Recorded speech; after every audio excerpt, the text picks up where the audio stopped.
গতকাল ঝড়ে অনেক আম পেয়েছি, আর আজও বিকেলবেলায় এসছি মঞ্চের কাছে। দেখুন, এইটি হচ্ছে সেই বাক্স বাদাম। এই বাদামের সাথে পরিচিতি ঘটেছিল যখন আমার হাজবেন্ড গঙ্গাসাগরে পোস্টিং ছিল। ওখানে কিন্তু এর গাছ ছিল না, কিন্তু গঙ্গাসাগর মেলার সময় অনেকে এই রকম ফল নিয়ে এসছিল, যেগুলো এক একটা 50 রুপিস করে বিক্রি করছিল। আর তখন এর মুখটা একদম টাইট করে সিল ছিল, আর এর ভিতরেই ফলগুলো থাকতো।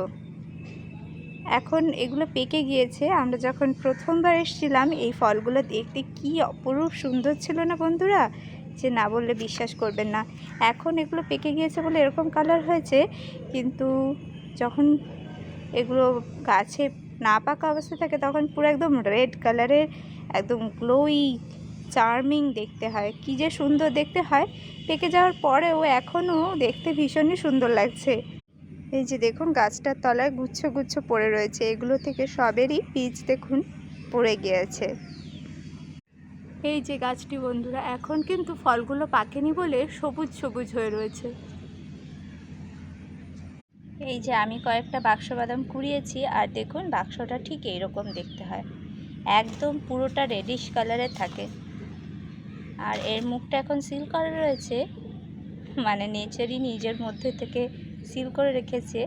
এরকমভাবেই 50 রুপিস করে বিক্রি হচ্ছিলো, একটু বড় বড় সাইজের অবশ্যই। আর এইটা একদম ছোট্টটা রয়েছে বলে আমি বাড়িতে নিয়ে যাব বাবাইদের দেখানোর জন্য। বাবাইরা যখন এসেছিলো তখন দেখিয়েছিলাম।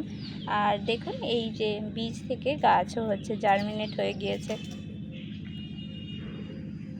এরকমই পড়েছিল বলে এটাকেও কুড়িয়ে রেখেছি। এই যে দেখুন বন্ধুরা, এখন কেমন সবুজ সবুজ হয়ে রয়েছে, সবগুলো একেবারে সুন্দর লাল হয়ে যাবে। তখন এত পাতা থাকবে না, শুধু লাল হয়ে থাকবে চতুর্দিকে গাছটা, শুধু ফলগুলোই থাকবে। আর কি যে অপরূপ সুন্দর দেখতে। এখন একেবারেই আলাদা রকমের রূপ, আর বাদামগুলো পুরো পেকে গেলে আবার আলাদা একটা রূপ। আমি ওদিকে বাক্স বাদামের থেকে, গাছের তলার থেকে বাক্স বাদাম কুড়াচ্ছিলাম, আর ওরা দেখুন বাক্স বাদামের খাপগুলো সংগ্রহ করেছে। কি সুন্দর ফুলগুলো ফুটেছে দেখুন।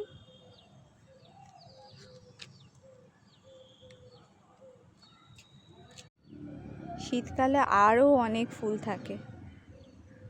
বাক্স বাদামের এই বাক্সগুলো দিয়ে তোমরা কি করছো? কি সাজাবে? তাই? ওরে বাবা।